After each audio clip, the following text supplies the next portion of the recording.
A lot of this isn't going to make sense to you, and I'm sorry about that. I'm just going to start at the beginning, with the house.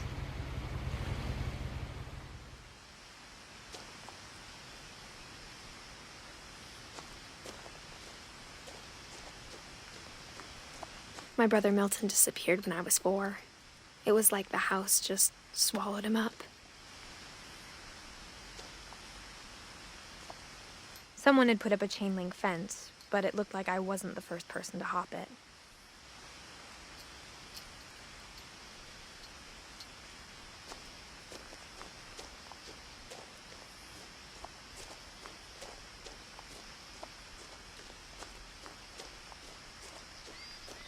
I lived here until I was 11, but I wasn't allowed inside half the rooms.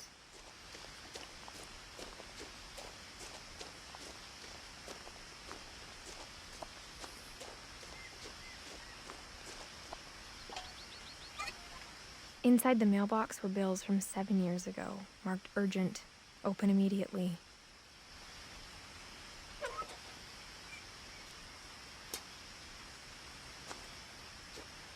I hadn't been back since my brother Lewis's funeral.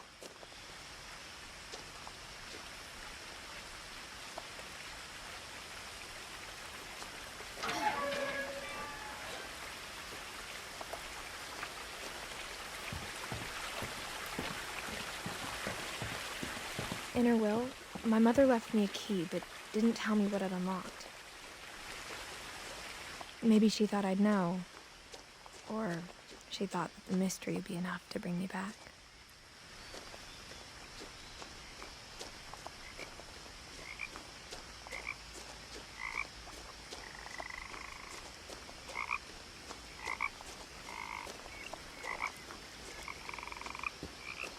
The truth is, even after I inherited the house, but now I had questions about my family that only the house knew the answers to.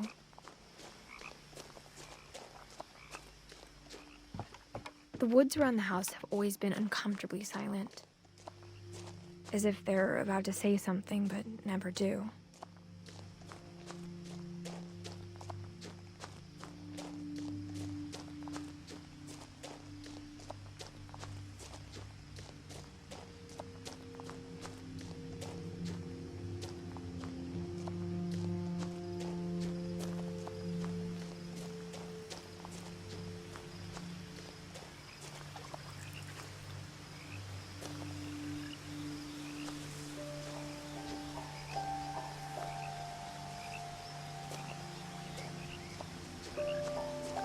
The house was exactly like I remembered it, the way I'd been dreaming about it.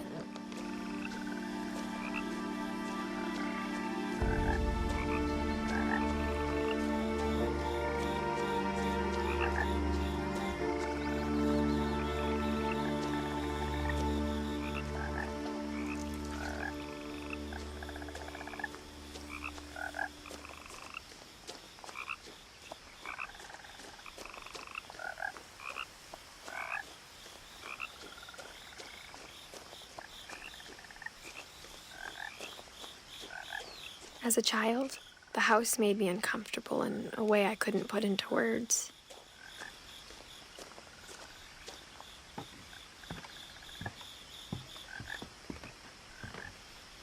Now, as a 17-year-old, I knew exactly what those words were. I was afraid of the house.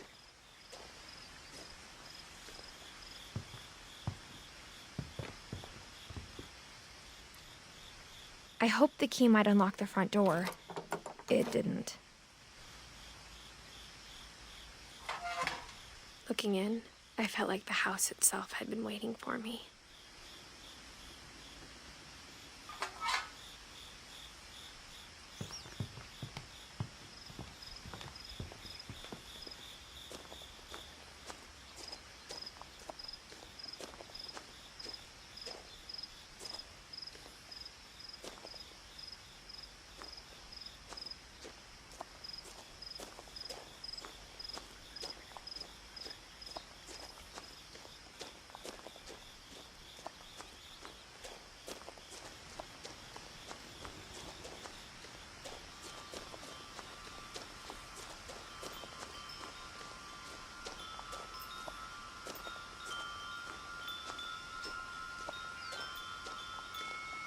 house felt like it had always been here.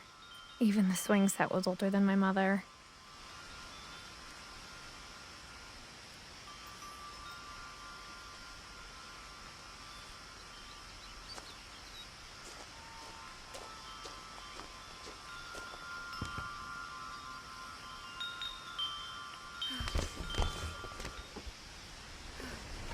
Crawling through the doggy door used to be a lot easier when I was 11.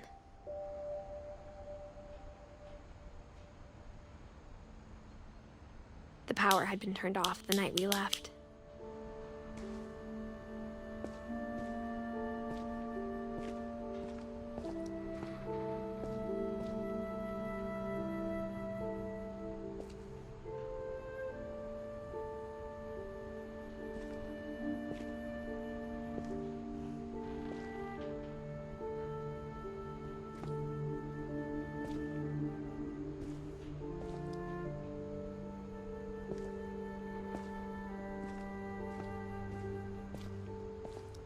For the first time in years,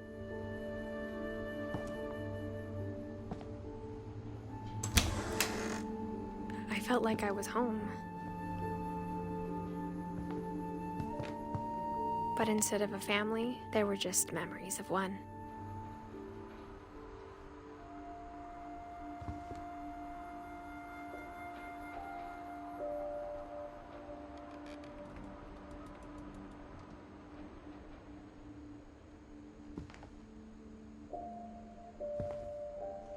Like how after Louis started working at the cannery, we all got sick of eating salmon. Except our cat, Molly.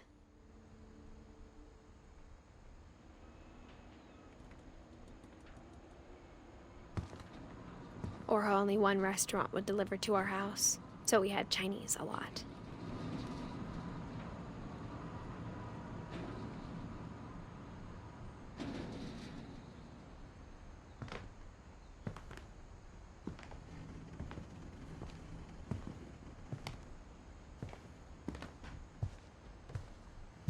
The table was still a wreck from the night we left. It was like a bomb had gone off, killing everyone but sparing the furniture.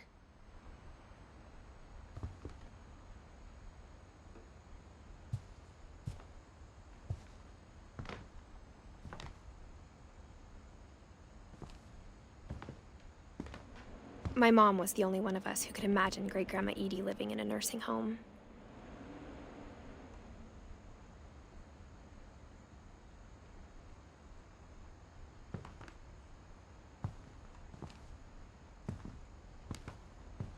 Nothing in the house looked abnormal. There was just too much of it, like a smile with too many teeth.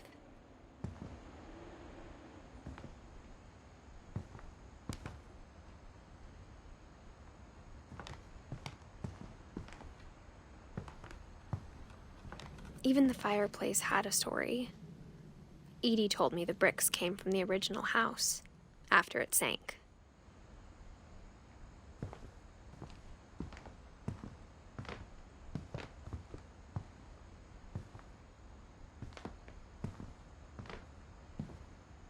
Mom always told me to stay out of the basement, so I wasn't too surprised when the key didn't fit.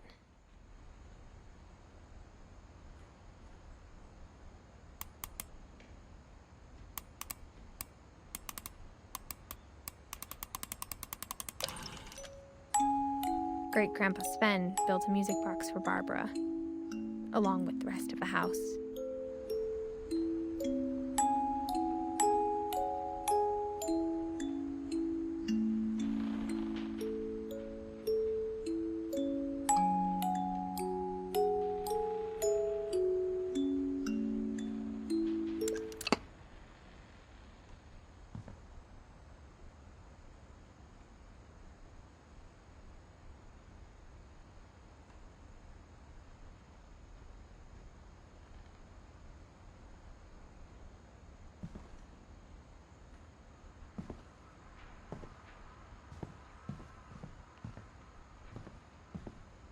My mom wasn't much of an optimist, but she never stopped believing that my brother Milton was alive.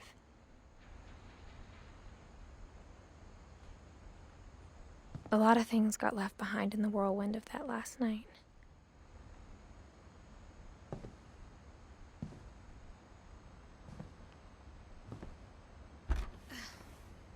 Edie told me once that every Finch who ever lived is buried somewhere in the library.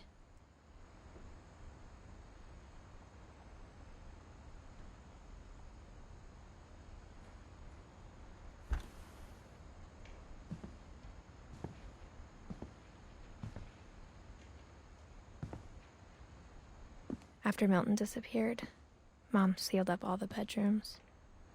Then Edie retaliated and drilled peepholes.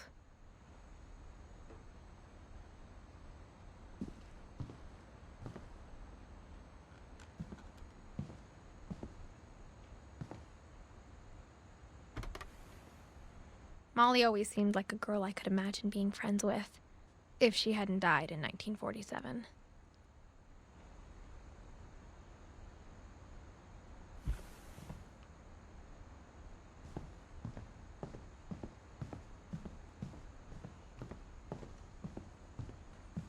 Whenever people ask me about my family, the first thing they always want to know about is Barbara.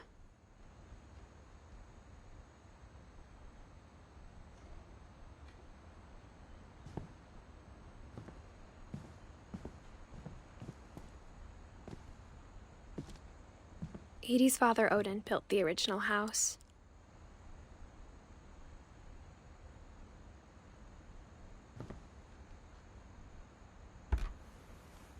Barbara was a child star for 2 years, until America grew out of it.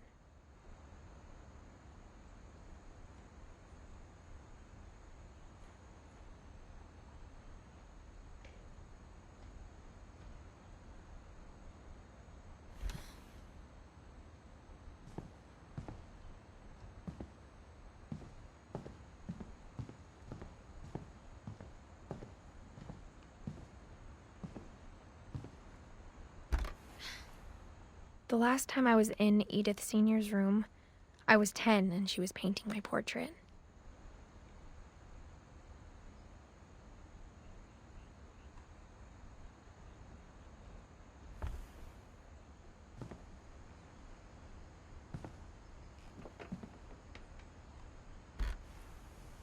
As a kid, I just assumed every house had peepholes and sealed rooms you weren't allowed inside of.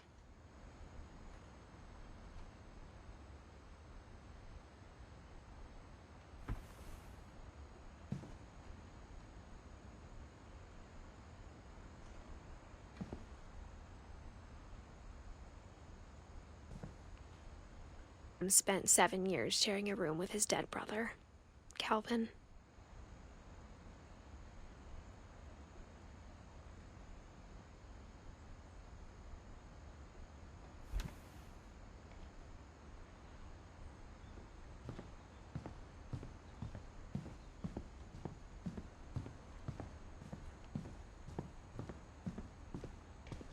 Mom must have locked the 3rd floor stairs on the night we left.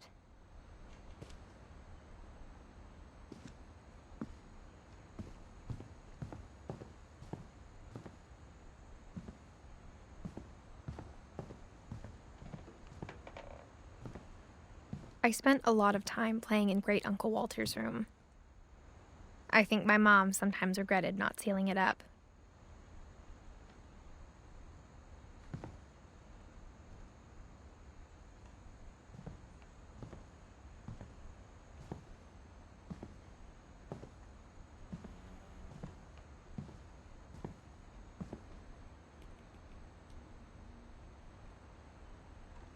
Lewis told me there were secret passages, but I never believed him.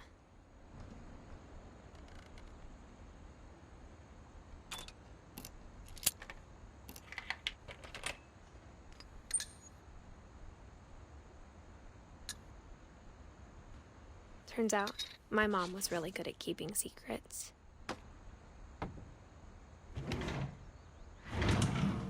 Now it was time to find out what my mom had been afraid of.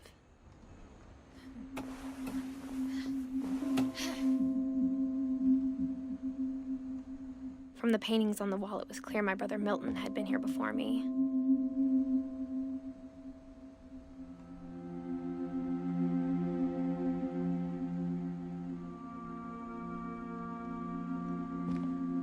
Reading this, maybe it sounds like I had a plan.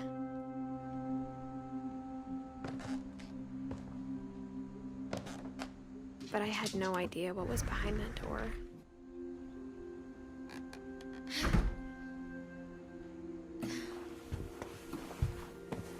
Just like I had no idea where all this was gonna lead.